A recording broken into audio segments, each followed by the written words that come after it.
So not too long ago, Mistral dropped their first open-weight text-to-speech model, and it's called Voxtral TTS.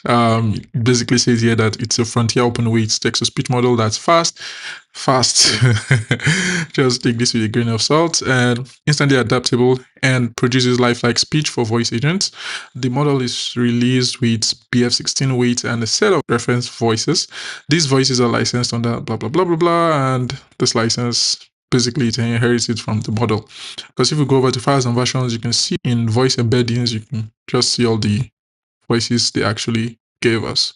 So this is what they actually described. They say it's lifelike speech for voice agents, and over here they said it produces realistic, expressive speech with natural prosody and emotional range across 9 major languages. That's another cool thing about this model. It supports 9 major languages, not just English.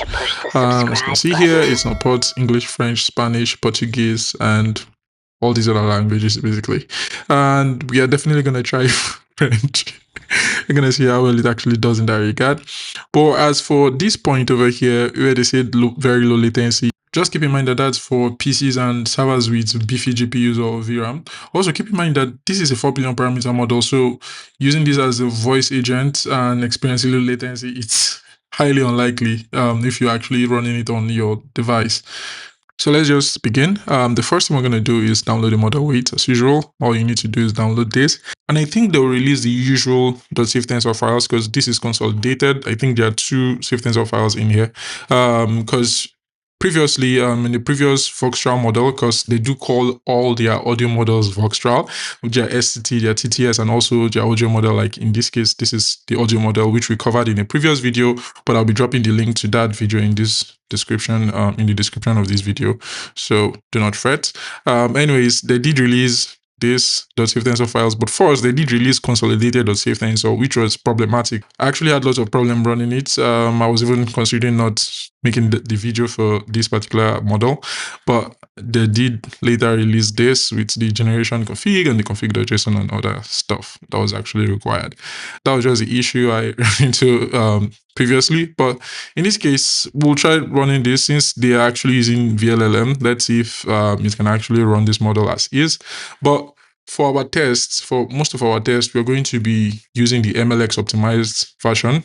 That's what we're going to be using. Since I'm running this on my MacBook, I'll just show you how to set this up. For those that are not using an AM series MacBook, they can just run this model as long as you have the beefy GPU. Because if you head over to the files and versions of the MLX optimized version, you can see this is 2.5 gigs compared to 8 gigs. Anyways, that's something to actually keep in mind because this is actually, I think this is actually much better to run and much lighter. So we're going to be using this for our test, so we won't actually take all day. So this one actually uses mlx-audio, and instead of running pip install this, what I'm going to do is really simple. I'm going to pull the mlx-audio package and I'm going to edit it because I just want to play it safe. I don't know if this function actually calls Hugging Face Hub directly and pulls the model because I want to be able to set this up locally without downloading anything from Hugging Face Hub. So I already have the model weight and I have everything set up. All I want to do is pass in the path to my model weight and it should just locate it directly. So that's what I just want to do. And we're going to pull this. So this is the mlx-audio package. I don't know if this is your official package. I do not know. But a lot of people seems to fuck it. So, and it has a lot of stars. So let's just assume it's the original package. So I will just be using this. So once you've cloned this and set this up in your project directory, we can begin. Because the VLLM Omni, we do not need to actually clone that because we can just point this to whatever directory, whatever local path we actually like, or we can point this to the Hugging Face Hub repo. So that's something we can actually do. So let's begin. Hold on, my dear protege. Do you think these noobs caught anything from all that yapping? Allow me. We've got 3 versions. The main BF16 model, full fat, 8 gigs, needs a GPU with 16 gigs of VRAM just to breathe. Not our cup of tea. Then MLX, Apple's own framework for their silicon chips. M1, M2, M3, all of them. Unified memory means your CPU and GPU share the same RAM pool. No separate GPU, no CUDA, no crying. The MLX community squished the weights into two sizes, 6-bit at 3.5 gigs, 4-bit at 2.5. We're on 4-bit. Generates audio faster than real time. The BF16 on a Mac without a GPU? 6.5 seconds to make 1 second of audio. Yeah. Oh, Python 3.12. That's what we're on, not 3.11. Don't even look at 3.11. He's opening the editor. Bye-bye! So just a quick note before we dive in, I ran into a lot of issues trying to set up VLLM and VLLM Omni, which is actually required if you want to set up the main Mistral model, the main Voxtral model that was actually made by Mistral, not the MLX model. This is not the first time I've actually run into a lot of issues trying to install VLLM and also trying to use VLLM on my MacBook. So I basically scrapped that out of the video. And if you're one of those that is watching this video to see how to set up the main model, we won't actually be covering that in this video anymore. And if you want to drop off here, that will be fine, but we're still going to test the model using the MLX model. And we are still going to try out the different voice embeddings. And another thing that actually annoyed me while going through the pain of setting up VLLM and VLLM Omni to run the main model was the fact that I found out that this model doesn't actually do voice cloning. If you want to clone a voice, you would have to use the Mistral API because they didn't drop any encoder. You can't actually create voice embeddings. So it's just annoying. Like they locked everyone out of that part of the model. So the only thing you can do is use their own voice embeddings or their own voice presets. I did try creating save time, so as you can see here, Austin.savetime. It all failed. Cogman, I have Cogman here. They all failed. Like I couldn't choose them because we don't have the encoder. So that was just the main problem. I decided to actually quit. And in this video, all we're going to do is play around with the voice embeddings which they actually provided. I think there are voice embeddings for different languages. As you can see, there's French, female, and male voices. There's also Spanish. So we're going to play around with it, but we are not going to be covering voice cloning in this video. Anyways, let's begin. The first thing we're going to do is pip install mlx-audio. That's a Python package which we actually require. And another quick note, if you look at the MLX 4-bit model, as you can see, I have token.json here because the model actually requires a tokenizer, and this is the tokenizer. So I had to go to the main model to download this token.json. Just show you, this is the main model, the Voxtral 4-bit TTS.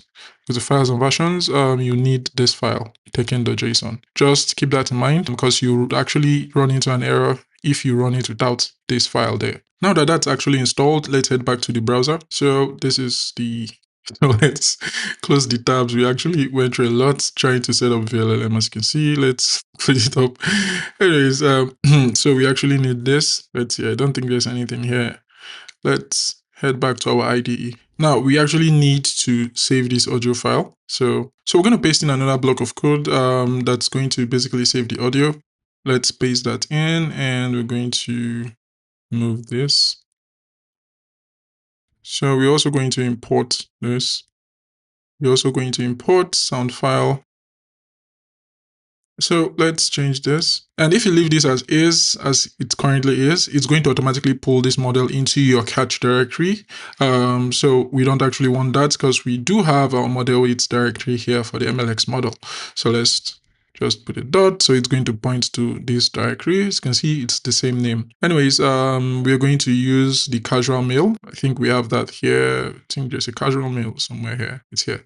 Anyways, that's what we're going to use. I don't think there's anything else. As you can see, we have everything. Okay, so we've actually removed MP. Let's just keep this as MX. Okay, I think everything looks good. So let's try this out. As you can see, this is a Mistral tokenizer. As you can see, the token.json. So it's done generating the audio. Let's hear it. Hello, this is a test of Voxtral text-to-speech. That was not bad. Okay, we're going to pass in a new text, and this time we're going to use French. We're going to try out the French language. Okay, let's just switch this to, I think it's FR female. We change this to, so we're going to change this to, now let's swap the text. So as you can see, I've pasted in the text. Anyways, let's just simplify this. I'm going to simplify everything so we won't actually be using this MX area and then appending audio chunks and all that. So let's just do that now. So what we are doing is really simple. Audio chunks no longer equals a list, it just equals none. And the audio chunks would equal the result audio, as you can see here. And then we actually save audio chunks directly. So there will be no need for concatenation and also appending the MX array. Anyways, let's just generate the audio and see what actually happens. So it's not generating the audio. Let's hear it. Et si cette vidéo vous a été utile, et soyons honnêtes, c'était le cas, le bouton d'abonnement est juste là. Il ne va pas se cliquer tout seul. J'ai vérifié. Okay, that actually sounded great, but if you're a French speaker, you can tell me if any of it actually made any sense. But it actually sounded like French, so for those that actually speak French, maybe you can actually do what it says, or you can tell me if it actually said rubbish. Anyways, let's switch this to Spanish, and we'll paste in a new text. So this is what we're going to be passing in. Let's also change the output. Let's add ES, and let's run it. So it's done generating the audio. Let's hear it. Leggibilità, viste el video completo. Aprendiste algo. Y todavía estás pensando si suscribirte. De verdad no sé qué más quieres de mí.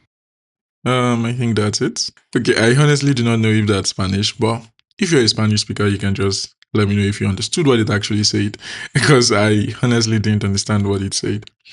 Okay, the next thing I'm going to do is switch back to English, and I think I'm going to go for the neutral female. So let's change the text to something else. So this is what we're passing in, and we'll change this back to output.wave. So it's done generating the audio, and let's hear it.